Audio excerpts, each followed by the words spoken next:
única maneira de manter aquele povo íntegro, imagine, quantos Josés e quantas Marias foram necessárias, preservados para Deus, para que o menino nascesse daquele povo.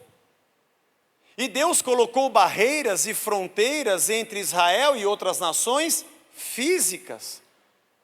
Não casa com as midianitas, não se relacione com as moabitas. Ah, Sansão, Dalila mudou a tua cabeça, você era um servo de Deus. A guerra era guerra e tinha que ficar longe mesmo. Cristo veio e habitou em nós pelo seu Espírito e o verbo de Deus em nós.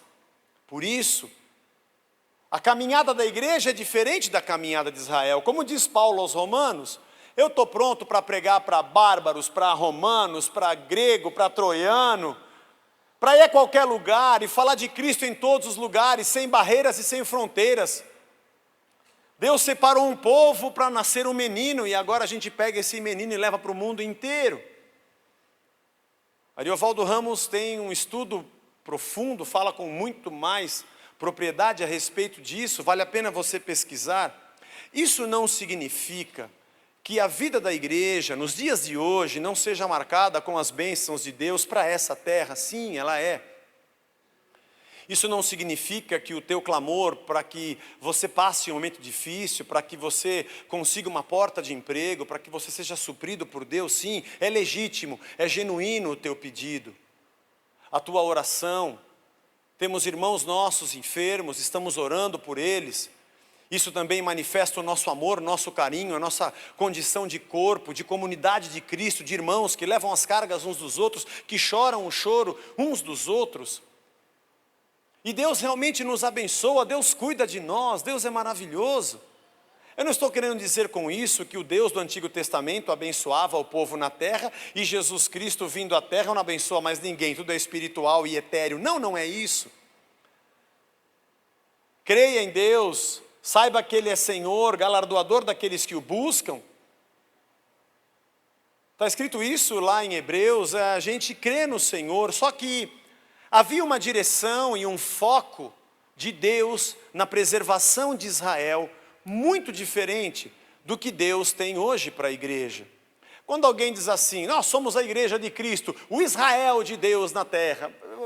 Eu falei muito isso, mas hoje eu penso e falo mais ou menos. Israel tinha uma função nesta terra, nesse mundo, dentro da história, para que aquele menino nascesse, A igreja tem um outro papel e uma outra responsabilidade. Enquanto Israel fechava as suas portas e nenhum estrangeiro teria espaço dentro da sua cultura judaica, porque não poderia haver mistura, hoje a igreja abre as suas portas para que perdidos e pecadores venham.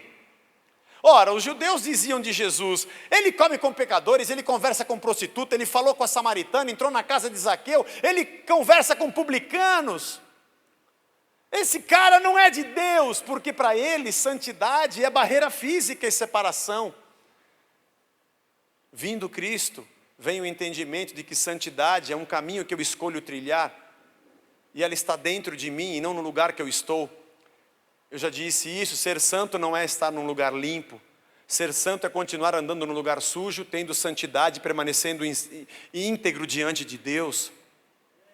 É uma escolha que temos de trilhar os caminhos do Senhor. Devemos olhar para o Antigo Testamento, entendendo o Deus que servimos, o momento da história e o papel daquele povo. Do Antigo Testamento eu tiro muitas lições sobre o amor de Deus, a proteção de Deus, o seu caráter, todos os seus princípios, mas fatos pontuais são ligados a um povo, a uma época e a um papel de Deus para esse povo. Dali nasceria o menino. A palavra e o verbo, a lei era uma tábua, escrita externamente, não estava dentro do homem. Tem que cercar, tem que impedir, para que eu consiga preservar um povo, para que dali venha o menino, o Messias. E a igreja de Cristo cumpre uma outra função. Às vezes nós pensamos nestes versos e nos esquecemos em que lugar nós estamos. Se nós estamos ainda no barco, com a nossa rede, E Jesus vem e diz: me siga. E eu quero então seguir a Jesus Cristo, mas para isso eu tenho que deixar para trás a segurança, ou a pseudo-segurança, de uma religião que trabalha muito mais as minhas alegrias por frutos materiais do que a transformação do meu caráter, para que eu possa impactar o mundo. O evangelho que cria mais pessoas pedantes, orgulhosas, mesquinhas, competitivas e que trazem ordens sobre Deus é exatamente esse, que se baseia no momento do Antigo Testamento onde as promessas eram apenas terrenas, não que não tenhamos bênçãos terrenas hoje, mas não consegue olhar toda a transformação do caráter que Jesus Cristo promoveu para nós. Em Gálatas 4:1, Paulo diz assim, olha que interessante a comparação que ele faz: digo, pois, que durante o tempo em que o herdeiro é menor de idade, ele não difere em nada do escravo, posto que ele é senhor de tudo, ele é dono das propriedades, mas está sob tutores e curadores, até o tempo predeterminado pelo Pai. Ele é herdeiro, faleceu todo mundo, mas ele é menor de idade. Ele é dono de tudo, mas ele não pode usufruir de nada. Tutores, tios, avós, pessoas têm que responder por ele, porque ele é menor.